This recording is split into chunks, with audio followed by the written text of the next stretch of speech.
Good morning, everyone. The House Appropriations Subcommittee on School Aid and the Department of Education is called to order. Will the clerk please call the roll? Representative Weiss. Here. Representative Morgan. Here. Representative Kolazar. Here. Representative Steckloff. Present. Representative Price. Here. Representative Skaggs. Representative Wilson. Representative DeBoer. Here. Representative Green. Present. Representative Meerman. Here. Representative Beeson. Here. You have a quorum. Thank you. And Vice Chair Morgan moves to approve the minutes from March 7th, 2024. Without any objection, the minutes are approved. And today we have two important presentations that on how we spend some of our school aid dollars. So we're going to focus on both early on education for some of our 0 to 3-year-olds and also focus on out of school time as well. So first up, I want to welcome up to present on early on Dr. Nicole Patrice Hamp, Christy Callahan, Terry, and I'm apologize if I say anyone's name wrong, Terry Melchert, Victoria Martinez, Kay Dubé to present. I don't know if you're all coming up together. Yes? Okay, great.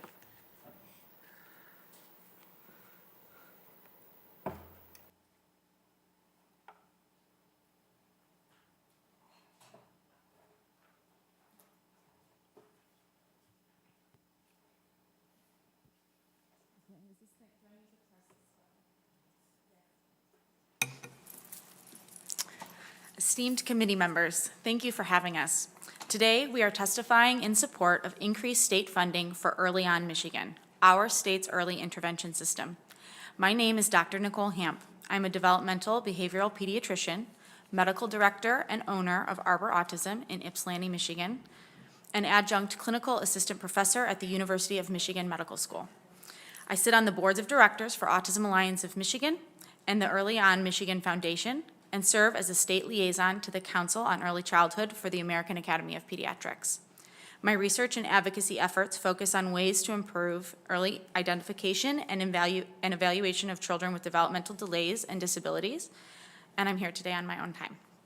I'm a lifelong Michigander and now live in Ann Arbor, Michigan in House District 23. Glad to see you here, Representative Morgan. In the United States, 1 in 6 children has a developmental delay or disability, and 1 in 36 children has autism spectrum disorder. This means that on average, in a kindergarten classroom of 20 children, there should be 3 students with a history of developmental delay, and across 2 classrooms, at least 1 child with autism. Research has shown that interventions provided to children with or at risk of developmental delay are most beneficial when offered at a very early age. From a neurodevelopmental perspective, this makes sense. The first 5 years of a child's life, and especially the first 3, are crucial to brain growth and development. A baby is born with sparse neural circuitry. Then, with increasing age, there is tremendous growth in the brain, with an increase in both the number and complexity of connections between brain cells or neurons. Around 2 years of age, there is a peak in the number of these connections or synapses. At this point, a critical period of neurodevelopment occurs, which we refer to as synaptic pruning. During this time, effective connections are strengthened and the weak ones die away. This is an important developmental step and is thought to be largely dependent on input from our environment. So it stands to reason that if an infant or toddler with developmental delay or disability is identified and intervention begins either before or while brain connections are being established, he or she stands the best chance of achieving their optimal developmental outcomes.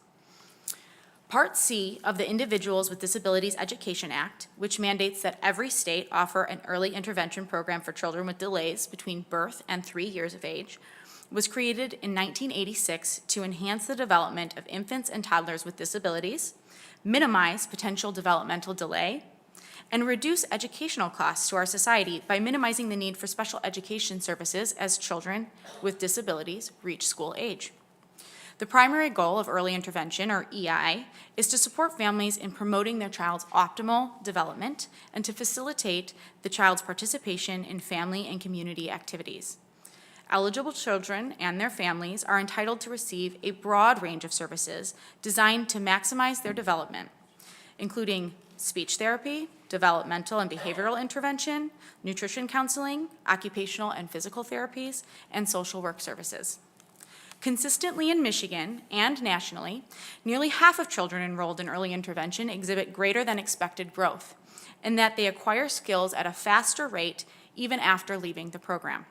Infants and toddlers in early intervention experience increased motor, social, and cognitive functioning, improved acquisition of age-appropriate skills, reduced negative impacts of their disabilities.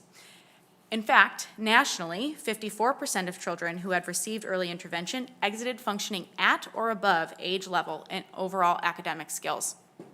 Additionally, 69% of children in the program, because of a risk condition, and 46% of children in the program for developmental delay were not enrolled in special education at kindergarten. It is estimated that every dollar spent on early childhood educational intervention saves at least $7.30 in future costs, and some studies have found that intervening early can save up to $17 for every dollar spent. This is after accounting for future education, health, and economic support costs. In general, early intervention services are 2.5 times less costly than special education services in preschool and elementary years. Yet, for some reason, early intervention has been historically ignored and underfunded in our state. Michigan didn't actually contribute any amount of state funding to the program until 2018. Furthermore, of the 3 possible eligibility criteria, we only offer services to 2 categories of children: those with diagnosed medical conditions and those with the 20% delay or more. Unlike other peer states, such as Illinois, Michigan has opted not to offer services for children at significant risk of delay due to factors such as homelessness, having a teen parent, or a parent with a history of substance abuse. Despite underinvesting in the program by at least $100 million, policymakers call on early intervention, or early on, as we call it in Michigan, to serve families in times of tragedy, like the Flint water crisis. Indeed, recent proposed legislation responding to new state requirements for universal lead screening would mandate pediatricians refer to early on when they identify a child with elevated blood lead levels.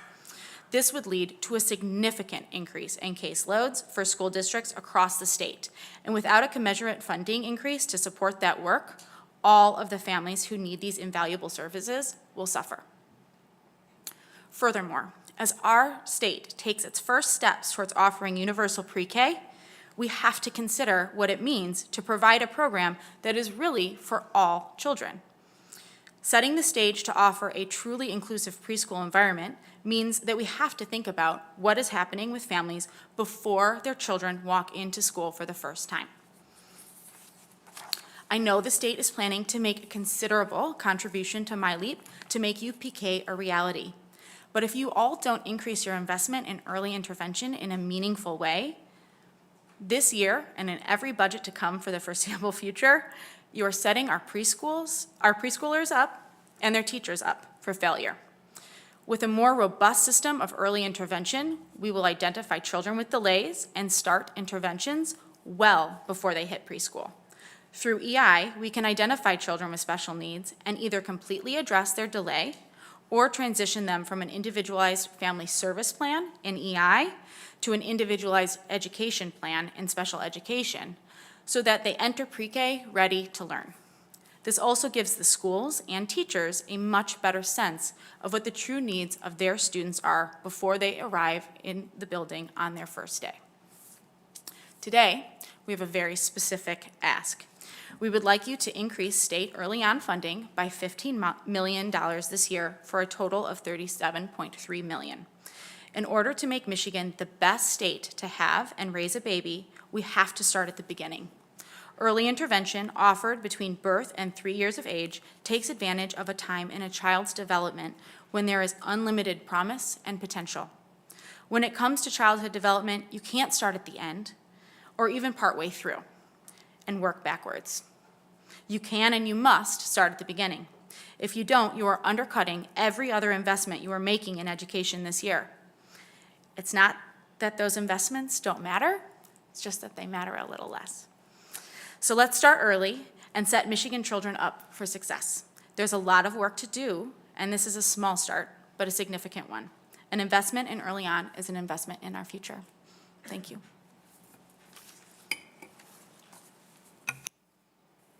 Hello, thank you for listening to our testimony today. I'm Christy Callahan, Director of Innovative Projects at Clinton County RESA. Our office is a grantee for MDE and MyLeap. We carry out statewide activities to support early on. We operate 1-800 Early On so that parents, physicians, and child care providers can make referrals. We also provide professional development to personnel who work with eligible children and their families. Separately, I'm president of the Board of Directors for the Early On Michigan Foundation and chair of the Governmental Relations Committee for the Michigan Division for Early Childhood. These last two are volunteer roles. I'm here today on my own time. I grew up in Livonia at 5 Mile in Newburgh, and now I live in DeWitt, which is District 77. As we heard from Dr. Hamp, it's important to invest in the earliest years, as that is when we can have the most impact on the developmental trajectory of young children. Early On does just that, supporting families who have infants and toddlers birth to age 3 with developmental delays and disabilities. Every state has an early intervention system. Ours is called Early On Michigan. It is established under Part C of the Individuals with Disabilities Education Act, the same act that authorizes special education. Infants and toddlers are eligible for Early On if they have a 20% delay in development or an established medical condition that is likely to result in delay. Services are provided in the natural environment, mostly the home, so that parents and families have the support that they need in order to support the unique needs of their babies and toddlers who may have challenges in crawling, talking, walking, eating, etc. Providers include speech therapists, occupational therapists, physical therapists, teachers, social workers, psychologists, and more. Prior to Part C and Early On, Michigan was a pioneer in providing special education services to infants and toddlers since 1971, before the federal mandate in 1986. Since we had this state special education system in place when Early On was created, we ended up with 2 populations served under Early On. Remember, a child has to have a 20% delay or medical condition to qualify for Early On.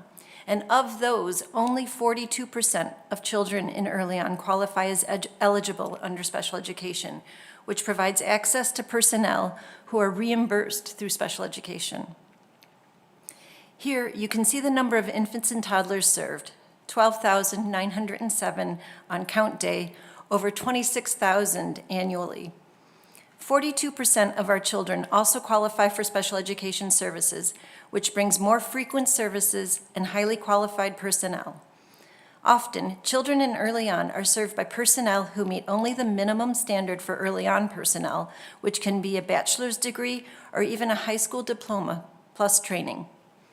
58% of our children do not qualify for special education, which can mean less frequent services by personnel who are less prepared, which is inadequate to meet the needs of children who could really benefit from more intensive support. Our identification rate is about 4% and reflects the number of infants and toddlers served, birth to 3, as a percentage of the population. As our state allocation for Early On has grown modestly, Michigan's rate of identification is also steadily increasing.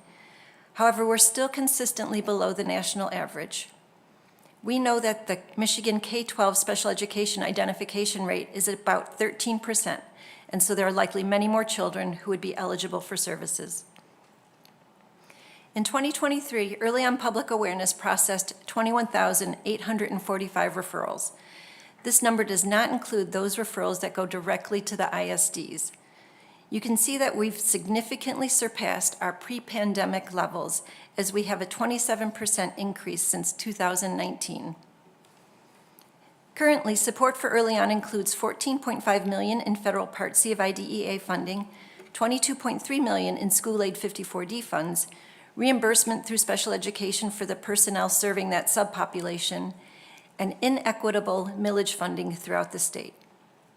Just recently, the American Institutes for Research produced a cost study funded by the Michigan Department of Education through preschool development grant funds that estimates that a high-quality early intervention system in Michigan would cost approximately $230 million.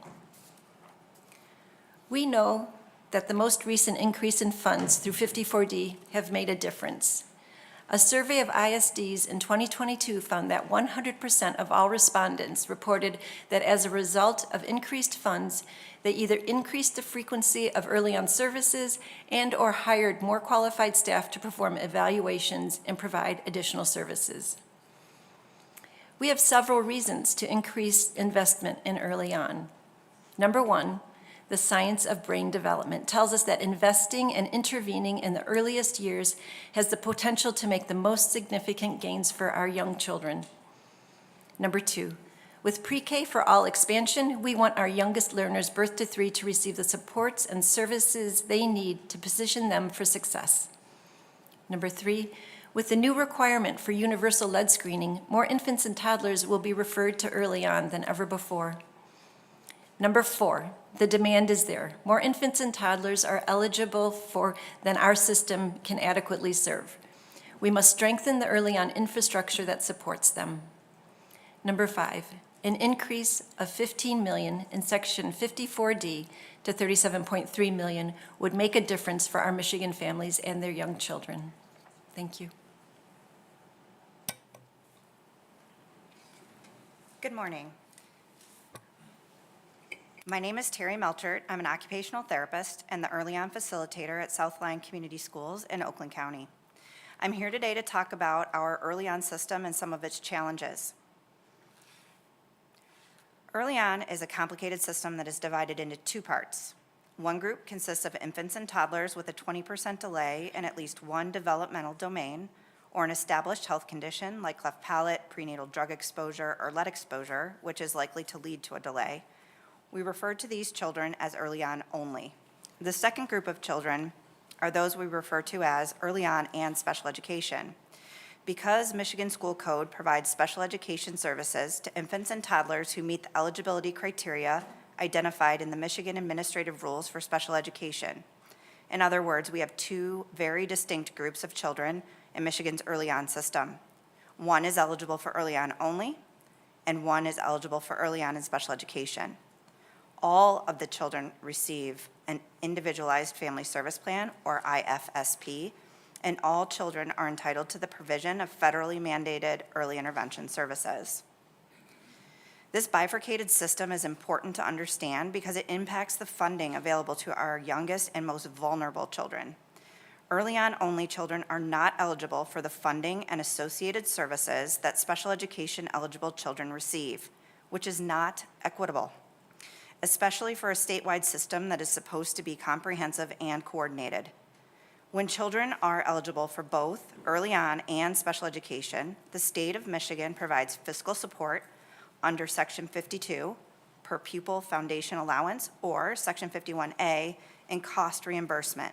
On the other hand, children who are eligible as Part C only cannot access those funds or the service providers funded through those funding streams. Up until 2018, services for these children were generally covered through local special education millage funds and federal Part C of IDEA funds that are disseminated to each intermediate school district from MDE.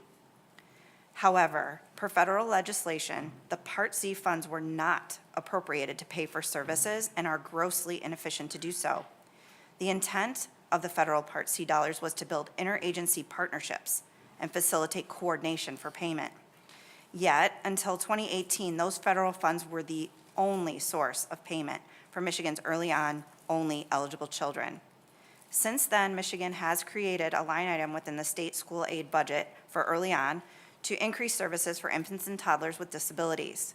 Today, Section 54D is $22.3 million.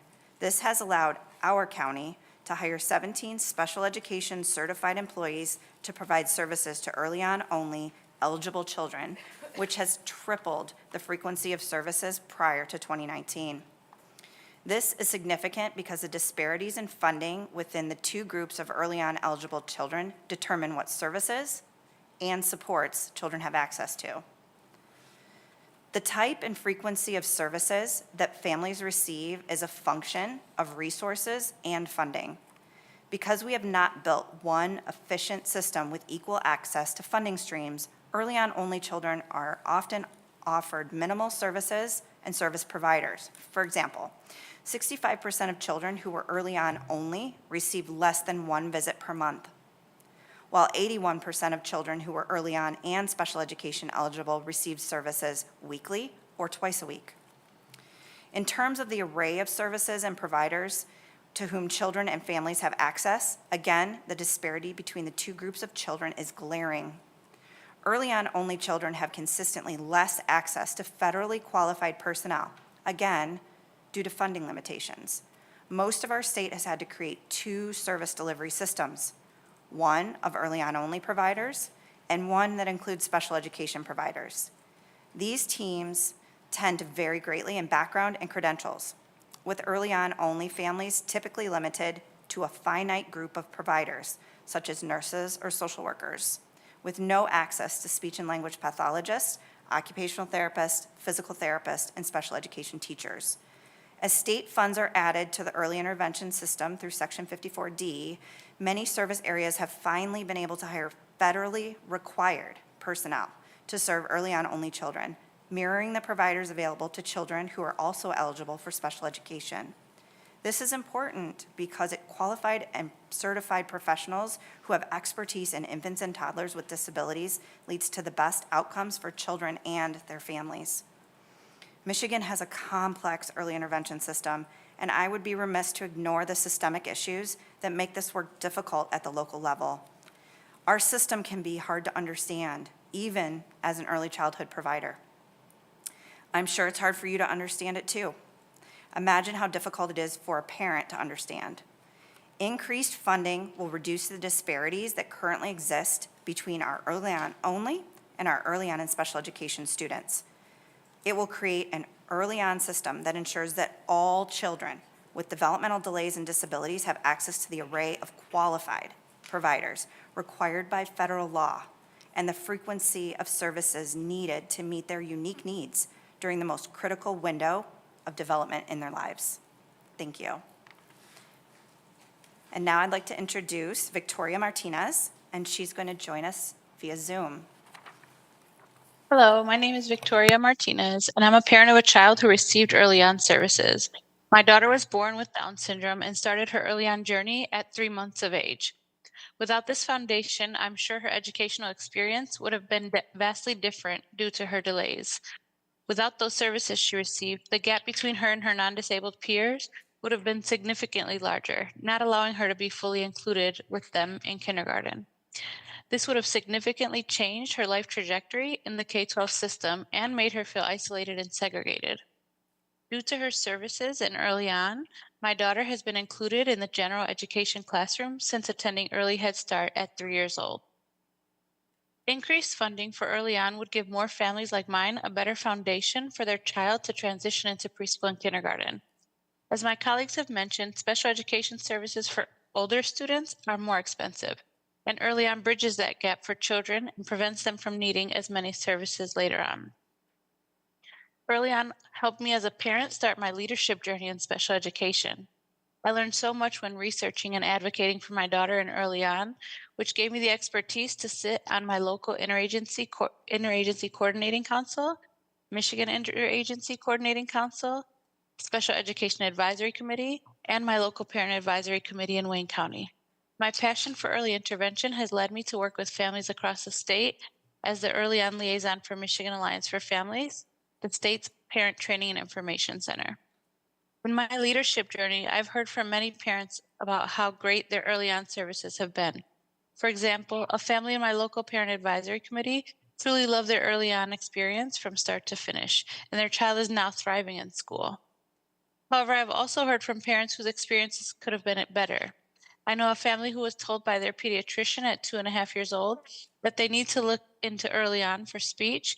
And when they finally received an evaluation, the early on provider, who was sent to their home, was underqualified to perform the thorough evaluation, that their child needed. Because of this, and the fact that the child was already 2.5 years old, the family was told that they were better off to wait until 3 and be evaluated by their local school district for special education services. This child was then evaluated and found eligible for an IEP for speech services. Imagine how this family would have been supported in building their child's language skills if early on had more funding to do family outreach and make more connections in the community. This family could have started receiving services before their child's second birthday instead of being stuck without any intervention services.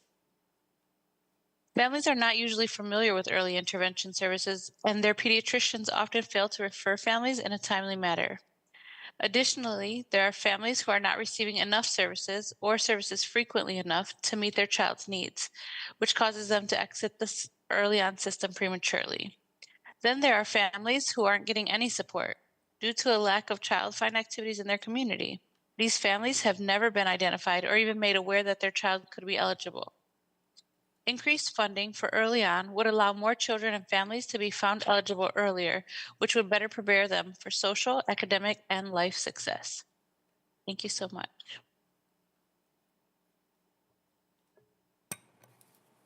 Good morning. My name is Kay Dubé, and I'm here to share the parent and early childhood perspective of early on. Like I just said, I'm a parent of a child who received early intervention at 18 months old through early on. My son Lee had a significant speech and language delay, as well as some other diagnoses later on. He was completely nonverbal until the age of 2, and when he did begin to speak, he had a number of articulation and phonological disorders.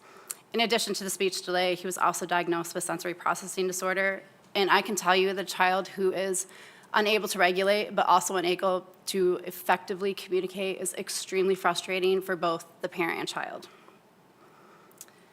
We did not have the perfect early on experience, and quite frankly, we did not get all the services that he or we as parents needed, but in the end, he exited early on as special education eligible. He received an IEP through our local school district at 3 years old.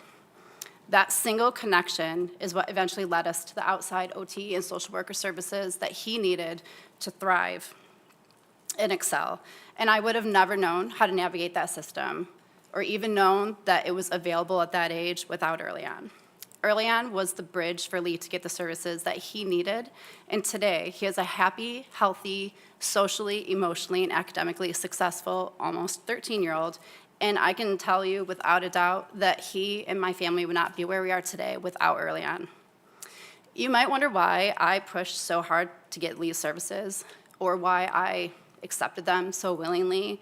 And I have the unique experience of being able to speak not only from the parent and professional lens, but also as a sibling. I have a brother, Ted, who has a mental illness, and he was in great need of early intervention. But being born in the 70s and being raised in the 80s and really even into the 90s, mental health and understanding of it, it was in its infancy. So the support that he really needed, it just didn't exist. My parents really did try to get him support, but like I said, it just didn't exist. And in fact, a pediatrician told my mom, well, he's not a cool kid. And that was literally the kind of help that they received. Unsurprisingly, he struggled socially and academically, ultimately dropping out of school. He turned to drugs and alcohol to self-medicate, and that led to a near-fatal heroin overdose. So why was Ted's outcome so different than Lee's? And the only difference is that Lee received early intervention services, and Ted didn't. So if you look, Ted had little to no supports or services, which led to social and academic struggles. That directly led to the poor coping skills and the drug and alcohol use. That 100% led directly into chronic joblessness and homelessness. It took him 44 years to gain any amount of stability in his life. Then you look at Lee. Lee received those early intervention services at 18 months old through early on. He had the IEP. He received the social worker and the OT services, which meant that he was socially, emotionally, and academically ready at the time of school entry, which has led to social, emotional, and academic success. Lee was set up to succeed, and my brother was set up to fail.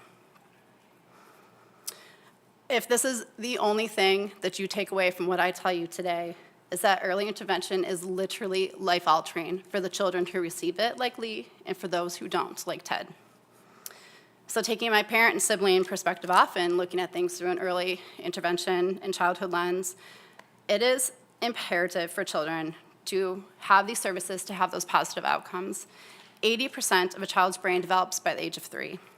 Birth to 3 is a critical time for growth and development, and we need to ensure that all children are supported. Michigan does have several health and educational services for children, but the vast majority are prevention-based with the focus on preventing those adverse outcomes. I agree that an ounce of prevention is worth a pound of intervention, but once a child has been established to have had a delay or disability, we are not looking at prevention anymore. We need intervention.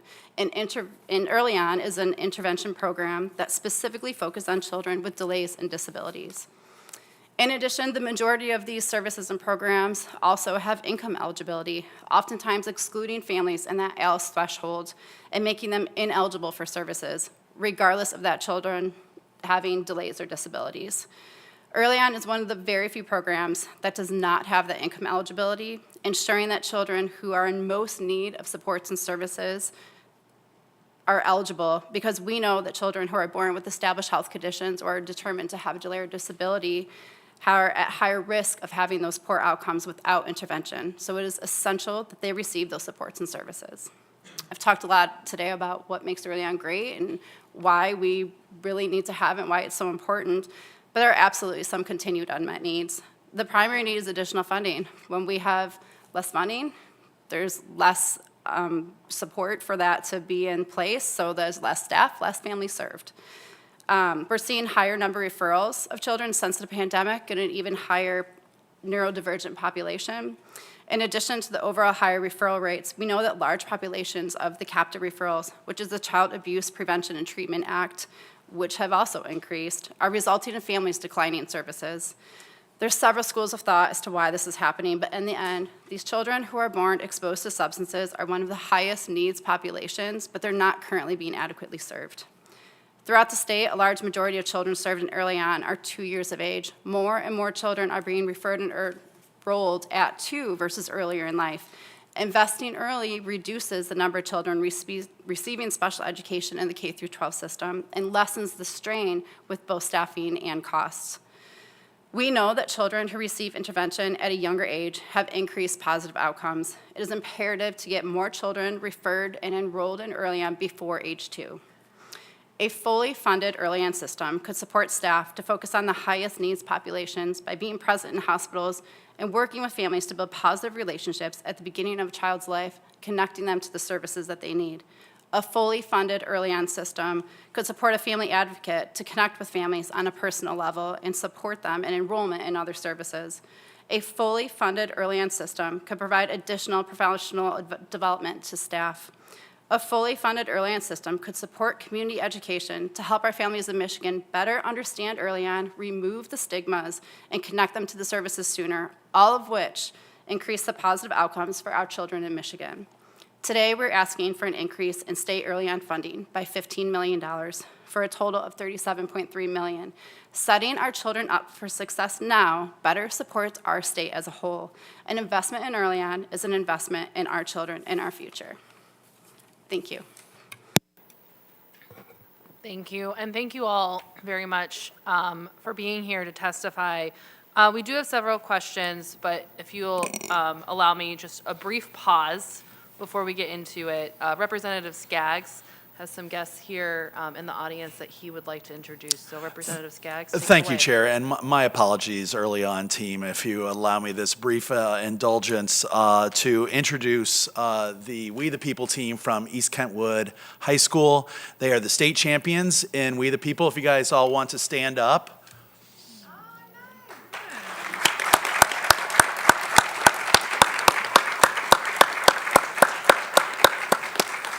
East Kentwood won this for the second time in a row. It's a constitutional study and competition that takes place around the entire state. And House District 80 is known for its We the People teams from East Kentwood and East Grand Rapids, have been battling back for generations. and just want to congratulate these young adults for the incredible work that they've done. It is Civic Education Week next week in the state of Michigan, and today in the Mackinac Room at noon, there will be a showcase of civic education, including a show of what these young adults can do in the study of the American Constitution and American history. So I hope that you will make it over there when this committee is over. Thank you, Chair, for this brief interlude. I really appreciate your support for this. Absolutely, and congratulations to you. I was a champion in 8th grade, so I appreciate we the people, and congratulations to you on your accomplishment. And back to early on, again, thank you so much for being here. Thank you for your very important and impactful testimony. We do have several questions from committee members. So to kick it off, Representative Price.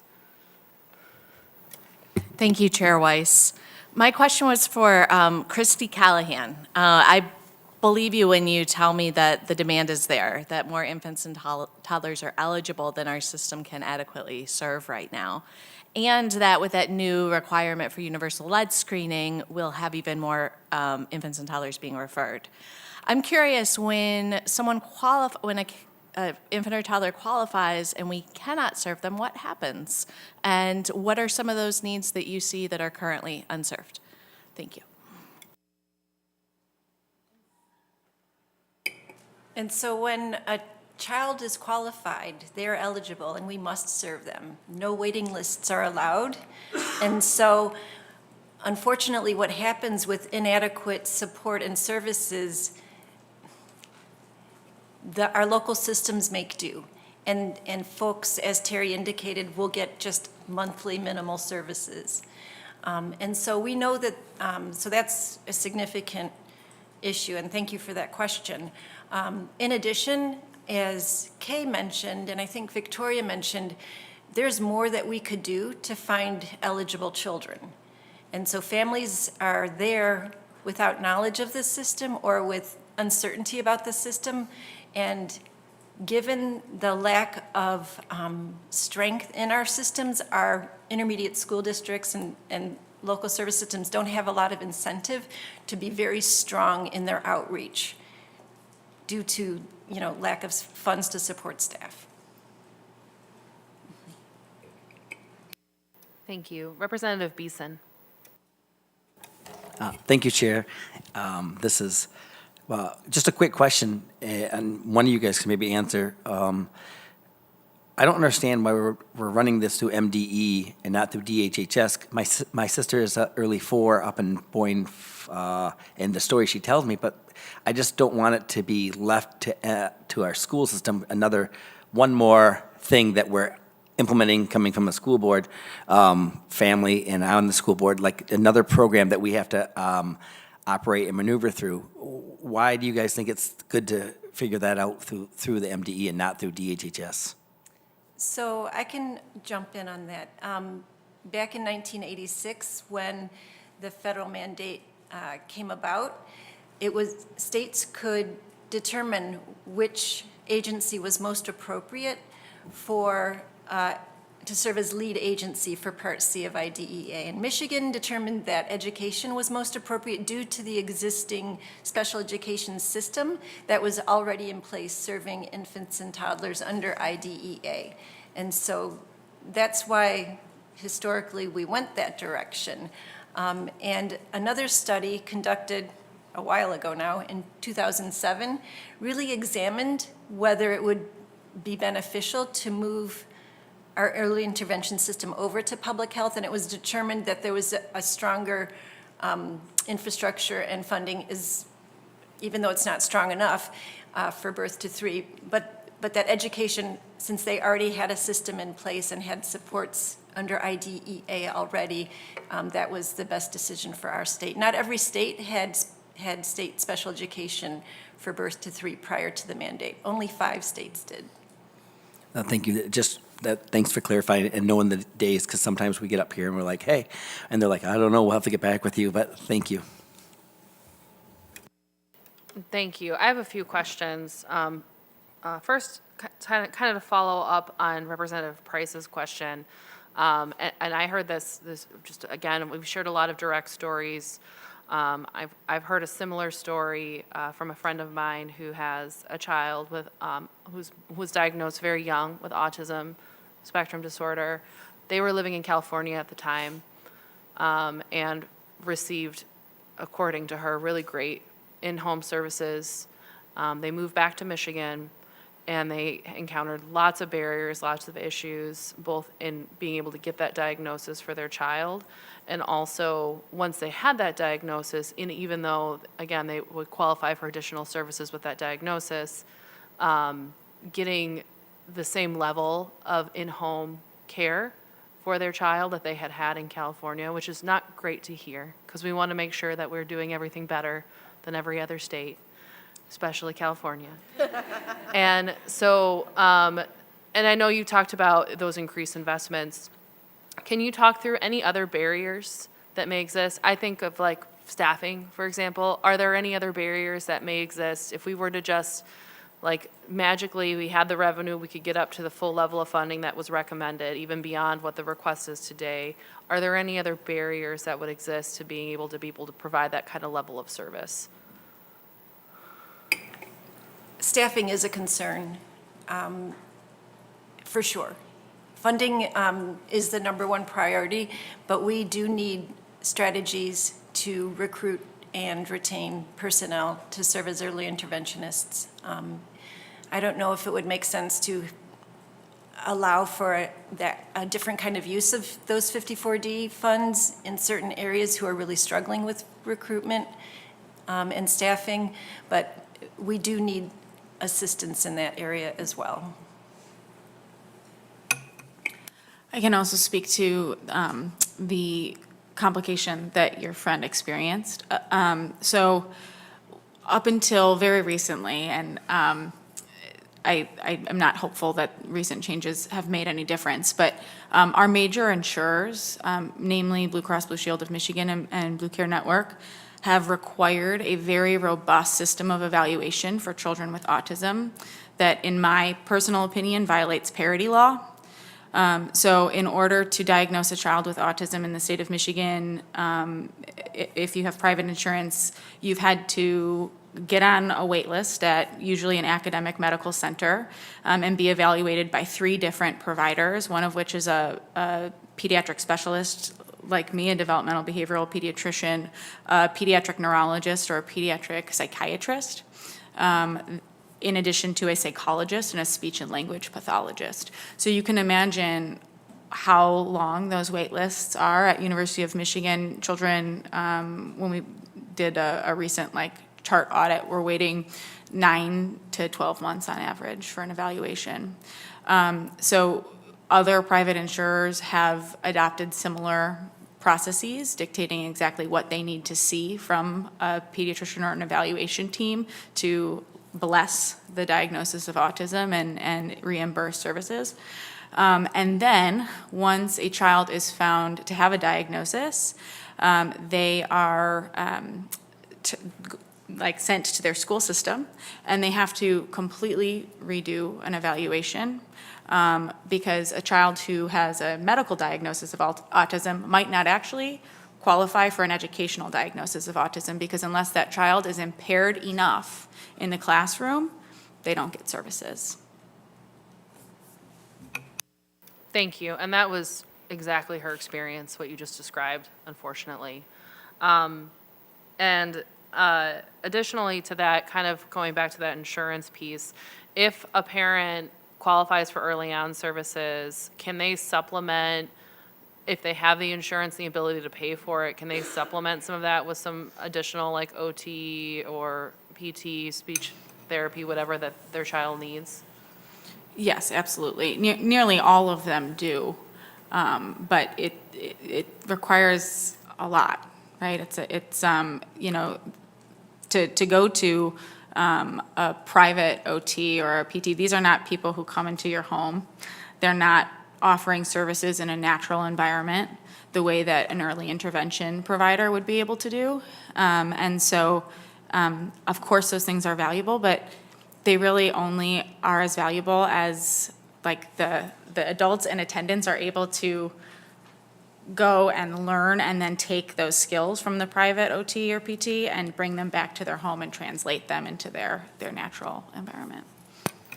I hear that, and my experience too, I have twin toddlers. They don't qualify for early on, but do have some additional needs, and getting them to PT, OT, those wait lists, it's been a huge challenge.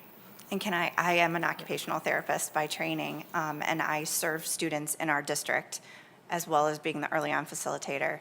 And there's a huge challenge between getting kids the services they need in an outpatient environment in addition to having early on services. And remember, we're talking about two different levels of service, early on only and early on in special education students. So those are different situations and they get different professionals.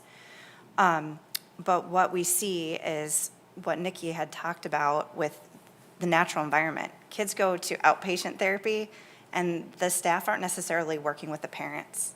The parents are the ones who are with that kid all day, every day. They have a much greater impact on that child's life than I as a therapist do, regardless of what my environment is. But if I'm in their home, I'm able to actually take what they're really doing, the things that they actually have in their environment, right? Because some kids don't have toys. Some kids live in less than ideal circumstances. We take all of that, look at where they are, meet their family where they are, and make that parent the advocate that they need to be for their family and to be the child's number one interventionist. So that's our goal, and it's a very different, it's a very different space than being an outpatient therapist. And that's why we feel so strongly and passionately about what we do in the homes, in that natural environment. I can actually, what you were saying too about my family did have to do outside OT and social work services. And at this point, he had his IEP at school, but that was drop-in service. He was 3 years old. We had no connection to that district at all. So I was having to drive him, and I also had an infant child at the time too. I had to drive him to speech every single week for 45 minutes with my infant with me. And then I had to drive him twice a week to OT, and I had to drive him once a week to social worker, and all having my infant child in tow. And we were fortunate enough that we did have medical insurance, so we were going through our insurance with the OT and social worker, but we still had a $20 copay. So we were spending $60 a week just on copays, plus the transportation, plus the time. If you had working families, that would not even be doable just because of the schedules that you would have to be trying to navigate all of these services. Yeah, thank you for that. And going through similar circumstances, I completely understand the challenges that that are there for that. Just one more question, and thinking about kind of this transition period, and you've talked about a lot with this, some of the hiccups and hurdles that exist from this transition when you go from 3 to 4. Can you speak a little bit more about those next steps that families have to take when a child kind of ages out of early on? And do they leave with developmental plans to help their families set up similar connections in that public school space or into whatever they're moving into and what their next needs are? That's a really good question, and I think the answer is somewhat dependent on which program they're in. So if you have an early on only child who is not eligible or doesn't have a connection with the special education system already, those children would be hopefully connected with community resources. But what are those? It depends on the area. So it could be, local library programming or other free services in the area where we can support educational development without providing service. I do believe that when children are early on only eligible, and in those places where there isn't a strong connection between the early on only staffing and the early on and special education staffing, often those kids fall through the cracks. They're not provided with services, and sometimes they could be eligible for special education services, but that referral was never made. So if a child has special education, that's a much more seamless experience because we already are part of the school district. So if I'm servicing a child who has special education already, I would just move them directly into our 3 to 5 programming. So there's a much stronger, cohesive, and we've worked really hard on that continuum so that feels much more seamless for families. But we're talking about different spaces and different places that don't have the same, they have two very different programs. Some are through MDHHS, or they have other services, but I've had kids in the past who were a year and a half who had severe delays, who I could have been servicing probably at age 6 months, and they missed a whole year of their time with me being a developmental specialist. So I do think there's gaps depending on which program you're talking about. And then I would like to highlight some families that are early on only go to the K-12 system, and then their children are not even eligible or receive an evaluation until like around 3rd grade when they notice bigger gaps in the delays. Thank you. Representative DeBoer. For sure, it's a wonderful investment. The earlier we help a child, I just 100% believe in that. The more things are allowed to unwind, the harder it is to sew them back together. I'm wondering about the pediatricians and their information about early on. Is that well connected throughout? I would say probably the doctors are the most trusted sources of information and diagnosis for those parents and their little tiny person that they don't know what to do with. So can you explain that? Absolutely. So pediatricians know about early intervention, and many do refer, but several barriers exist to adequately referring and connecting a family to early on. So first off, pediatricians in general should be doing developmental surveillance at every well child check. But families have a lot of things come up, and they come in when they can come in.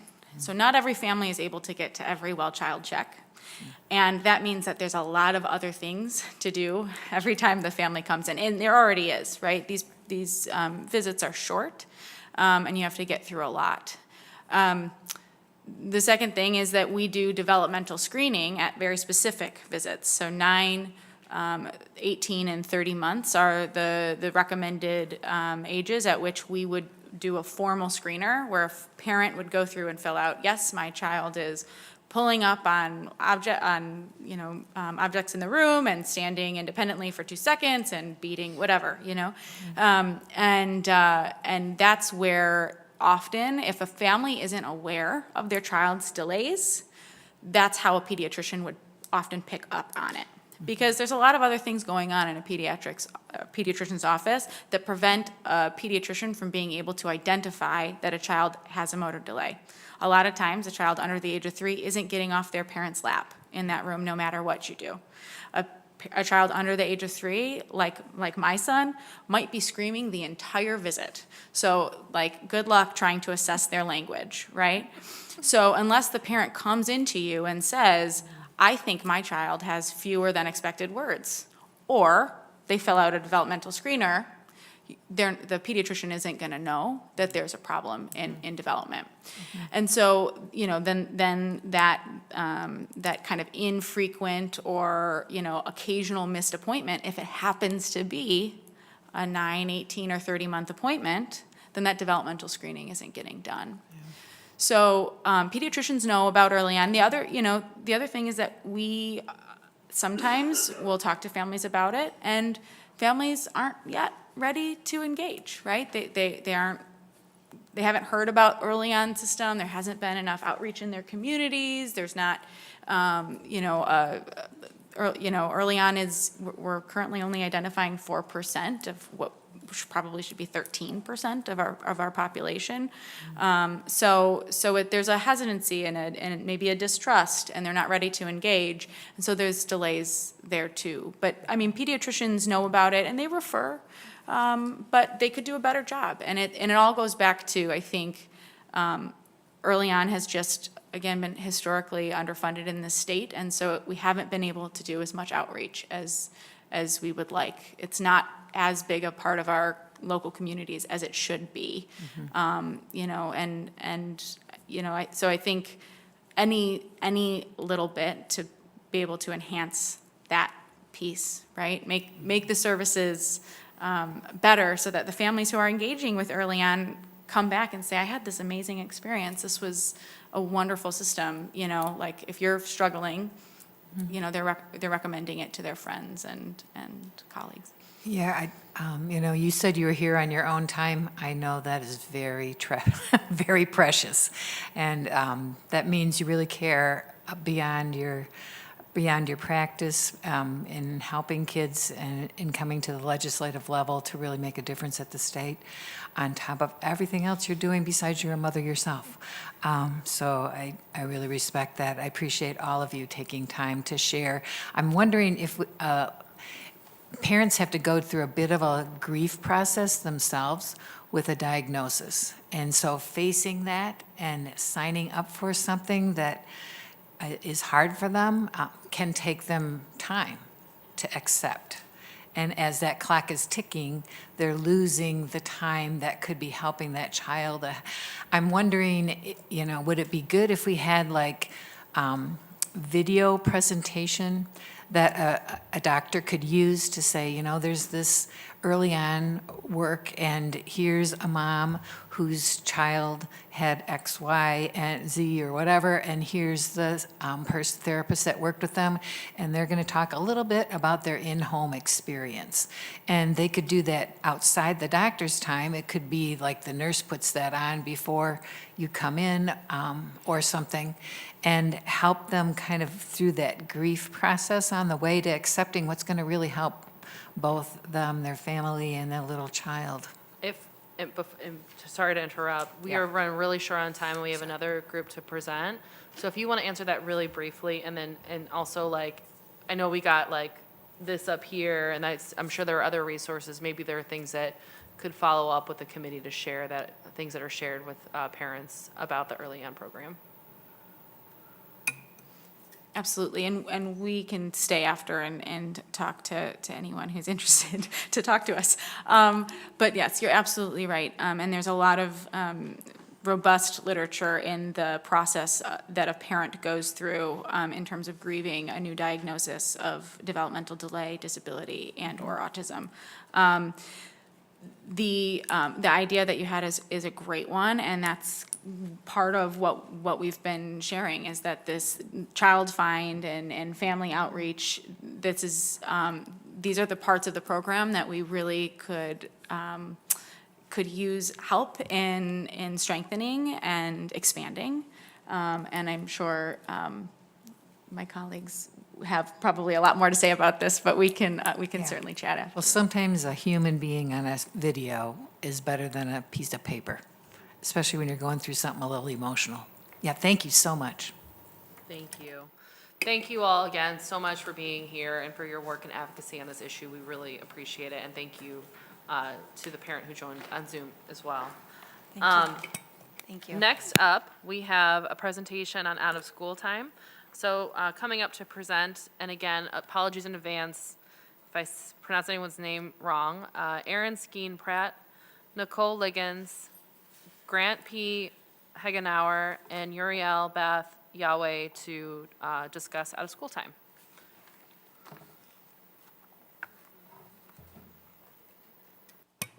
Good morning. Thanks so much for the opportunity to present today. And I'm going to be very brief because I want our amazing presenters who are really on the ground and the out-of-school time experts to chat with you all. But just real briefly, Michigan After School Partnership is a coalition. We're working to ensure that all youth have equitable access to quality out-of-school time experiences. And that means our kindergartners to 12th grade. And I know that we've met with all of you and you're very familiar and you've actually actually visited programs, which we really appreciate, and you've seen the looks and the expressions on the kids' faces. And I know that you also know how important these programs are to our education system. And I also know that you're aware that there's a high demand, right? For every one student in a program, 4 are waiting to get in. And a lot of the programs in your district have long wait lists. However, I will say that there are some bright spots, and we are so thankful to all of you for your support for out of school time. It's been amazing to go from 2020, where there was $0, to 2024, where there was $50 million. And we've been able to look at the governor's recommendation, and we're so thrilled that it is $50 million ongoing, and that will make a huge difference to the youth in this state.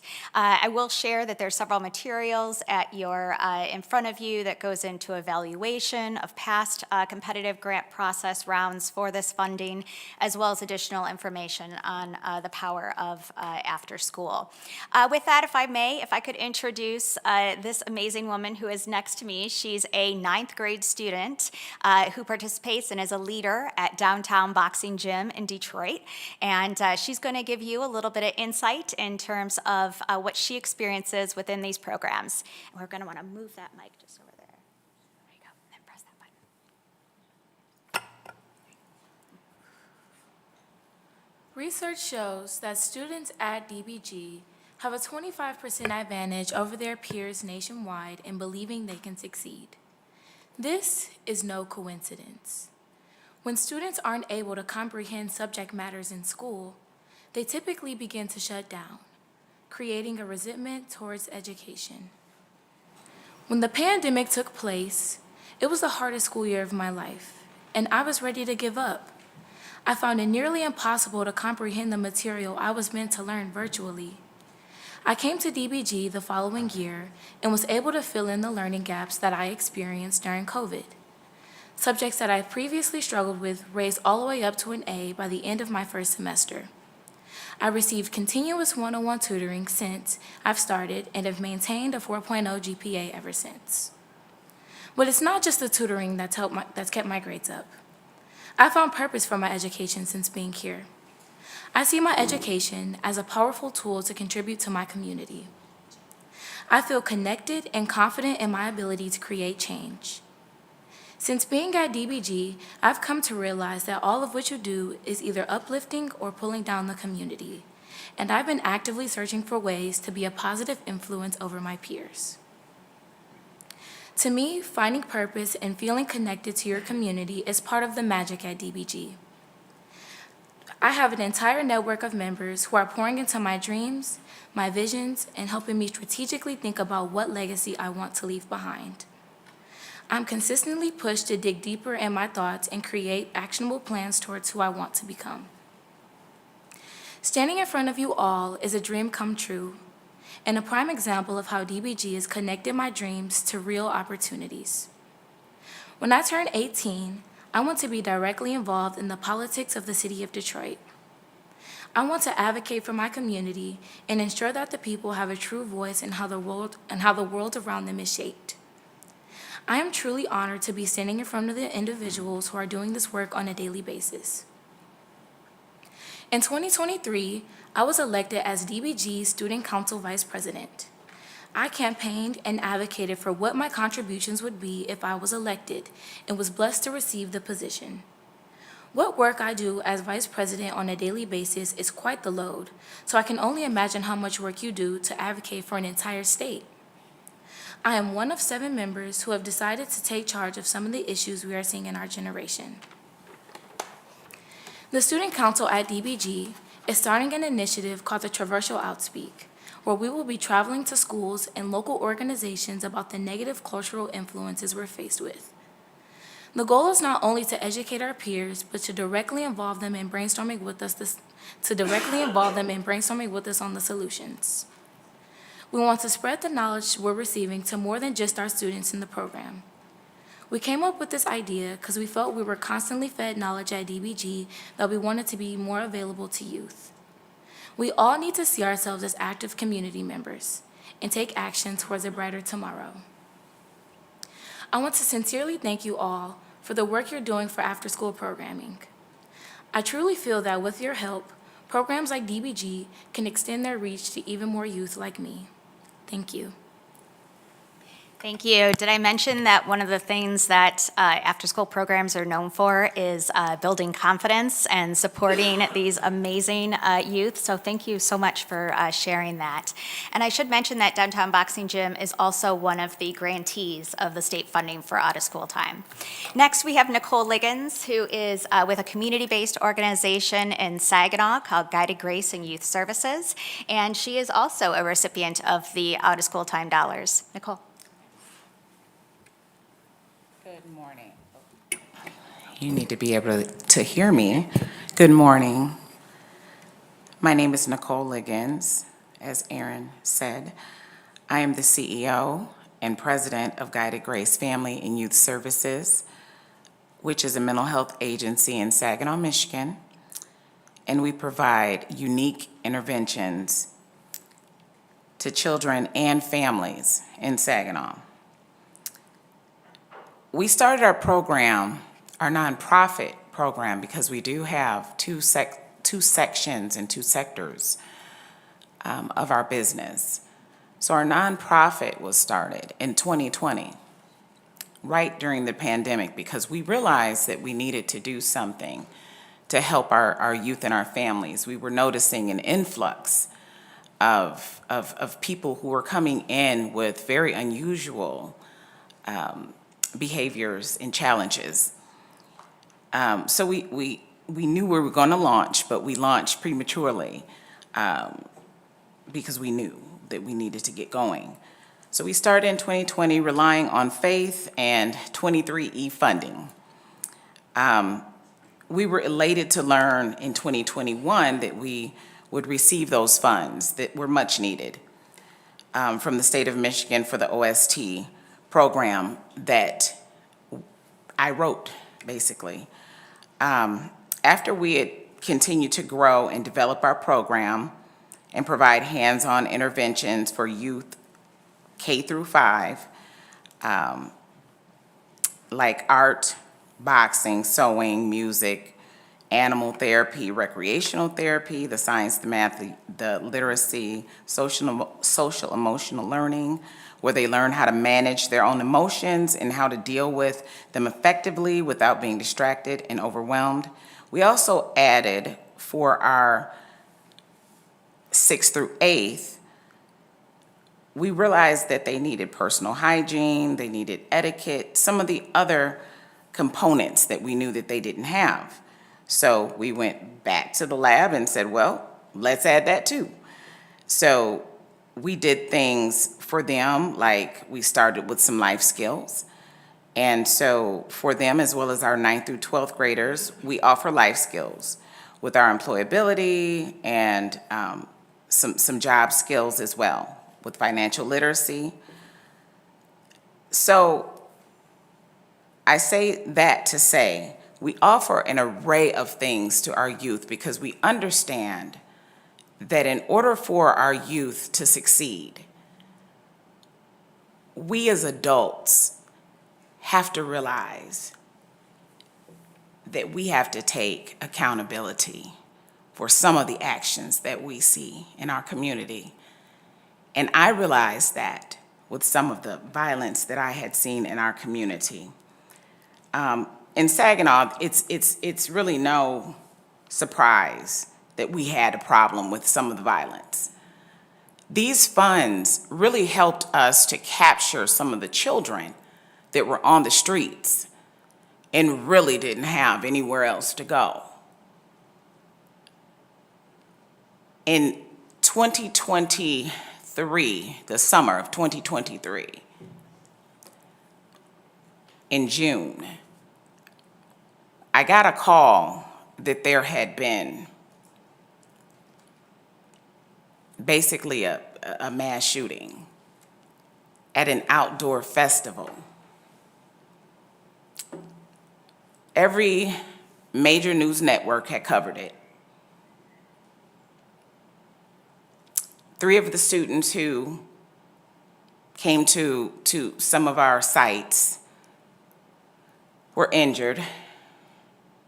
5 of those 5 other students had family members, 2 of which had passed away. And here we were there to pick up the pieces. Those funds helped us to be able to do that.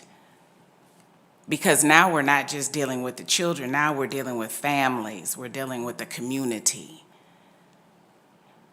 And so, you know, you think about these funds here, they support the children and they support the out-of-school time, you know, the education, and of course we want to make sure that we support that, but we're also supporting the communities that need it. And in our case, in Saginaw, we need it. We are in desperate need. And so I was very grateful that these funds came our way, and we are very grateful that these funds are here in our community. And I'm in constant contact with Representative O'Neill. I'm in constant contact with Congressman Dan Kildee, who has come to our facility. Matter of fact, Representative O'Neill will be back at our facility on the 25th. He was there in January. He makes rounds because he understands that this is what the support is what we need. I'd like to share a brief story with you about a young lady named Dee Dee. And for me, this is why we do what we do. I was approached by a reporter who wanted to do a story. And I said, well, you know, I mean, I guess. He said, well, do you have someone who you think we could feature? And it was, you know, it's Matt Bach from the Mott Foundation wanted to do a story. And I thought, well, yes, I think I have a family who you could do. I mean, young lady.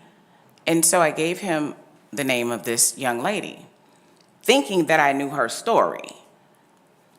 Well, as he got her mom and her, and they were in our conference room, and they're having, you know, the meeting with the photographer and that, and we're having an event on the lower level, and I do believe that actually Representative O'Neill was there with our mayor and things on the lower level, and so I'm back and forth, but I noticed the reporter kept coming in and out, and I thought to myself, why does he keep coming in and out? And at some point I thought, well, that's rude. Why does he keep coming in and out, right? And finally I asked the secretary, I said, do you notice he keeps coming in and out? And she said, yeah, I do. I think he's looking for Kleenex. And I said, Kleenex? And so after, he says to me, he said, I was just going to do a story on how after school funding helps the state of Michigan. But he said, after listening to the young lady, I need to do a story just on her. And I said, well, what did she say to you? So now I'm confused. Well, let me read to you Dee Dee's story. So this is an excerpt of what basically went in the article. She says, I went from all F's in school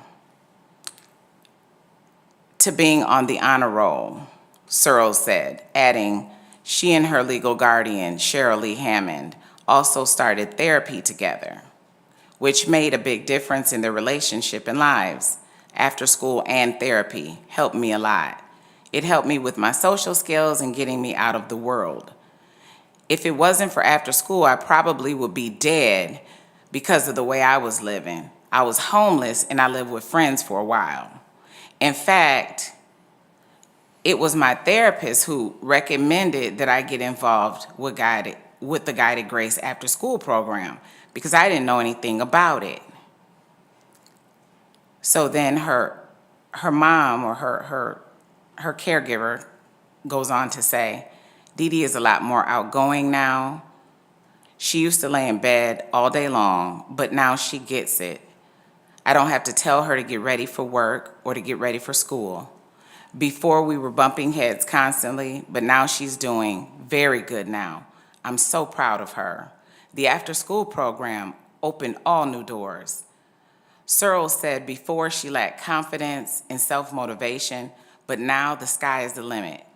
Now Dee Dee goes on to say, now I have so much stuff I want to do, she says, adding that now planning to go to college, I want to be a model, I want to be a psychiatrist, I want to be a doctor, a lawyer. I feel like I can just do anything now. I want to show people that I can go from where I came from to now I can do it all if I want to. You don't understand. I was going to kill myself, but now I want to live. Searle's story is a shining example showing that out-of-school time programming works. I had no idea, and this little girl who was getting all Fs and now was getting all As, she's a 12th grader, and I'm proud to tell you she is now the valedictorian. Now, this little girl, and I call her a little girl because I'm an old lady, I will tell you. Everybody's little to me if you're under the age of 20. I'm very hands-on with all the sites as much as I can be because I need to know that what we're doing works. She seemed infatuated when she would see me, and so I took a liking to her as well. I had no idea. But this works. This works. This works. That's all I have. Thank you. Thank you, Nicole. Grant, do you want to go next? Good morning, honorable House committee members. My name is Grant Hegenauer. I am the superintendent of the Frankenmuth School District, which has approximately 1,375 students. We are represented by the Honorable Matt Bierlein of the 97th District. What you're hearing today is the impact that OST is making with children throughout the state. It's not an urban, suburban, or rural issue. It is a Michigan children's issue. I'd like to tell a story a little bit of how we are utilizing these funds in Frankenmuth School District and how it's impacting more than just the children, but how the community perceives our children. The Explore and Soar program is a summer program that will be entering its second year. The pandemic caused learning gaps for students, and our district leadership team saw a way to help lessen these gaps and launch our first ever K-4 summer program. Over the last 2 years, we were awarded the Michigan Department of Education Out-of-School Time Grant. These funds brought resources, materials, and opportunities to enrich the growing summer learning program.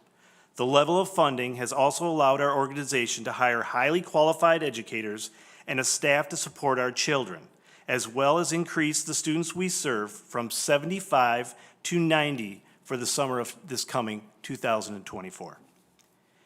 As you know, it's safe to say that kids usually don't look forward to spending their summer in school. Fortunately, that is not the case with our Explore and Soar students. The enthusiasm and commitment of the staff has fostered an environment of collaboration, inquisitiveness, and adventure that keeps kids wanting to come back. Due to the excitement from the students and the high interest from parents, all 5 sections in 2023 were filled to capacity and had a waiting list of 20 additional students. Last summer included 24 sessions with 5 sections, all rising grades of 1st through 5th, and 5 teachers. We also hired a librarian, which was on staff to make sure students had books in hand all summer. In addition, another instructor was brought in occasionally to work with students to develop critical thinking skills through coding and drone aviation. The Explore and Soar program was filled with opportunities for enrichment, which included writing and reading workshops, inquiry-based grammar, phonics lessons, math instruction. In addition, STEAM hands-on activities were included. All instruction was new content that was strategically planned to help students rise to the next grade while making learning fun and exciting. In addition to the curriculum, students headed out once a week on a learning adventure through our beautiful town of Frankenmuth.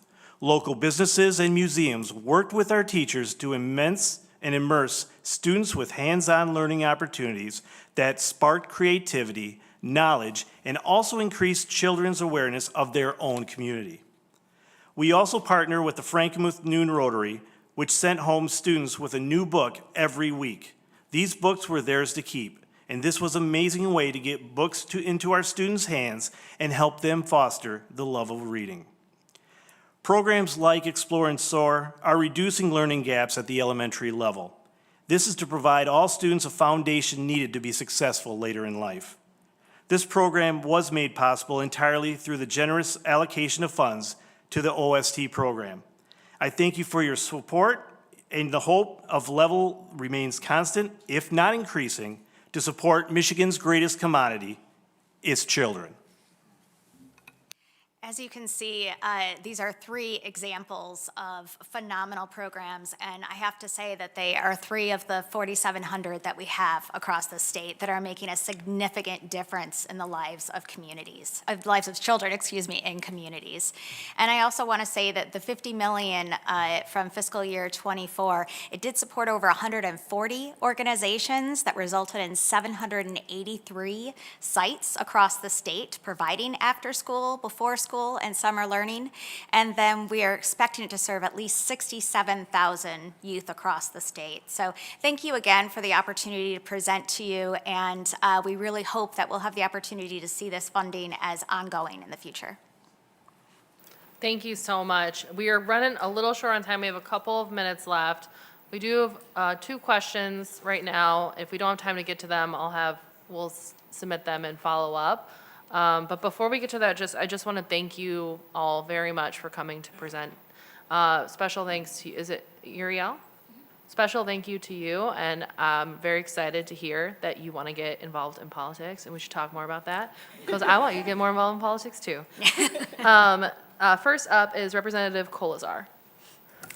Thank you, Madam Chair, and thank you for coming in today. I also, to Uriel, first of all, thank you for telling us about the downtown boxing gym, but also, when I was in 9th grade, I was trying to get the Nintendo 64 to work. You're testifying in front of the Michigan legislature. I have no doubt you're going to get to those future plans that you have, and you're definitely a rising star to watch, so thank you for being here today. For Aaron, I have a question for you. Since the state began investing in FY21 through the current fiscal year, has there been demand from potential grant applicants that exceeded available funding, and if so, by how much each year? There has. So the first year, there was about $10 million in funding, and there was about $14.5 in requests. The second year, we had $25 million, and there was $42 million in requests. And for fiscal year '24, with the $50 million available, there was $78.4 million in requests. Thank you. Vice Chair Morgan.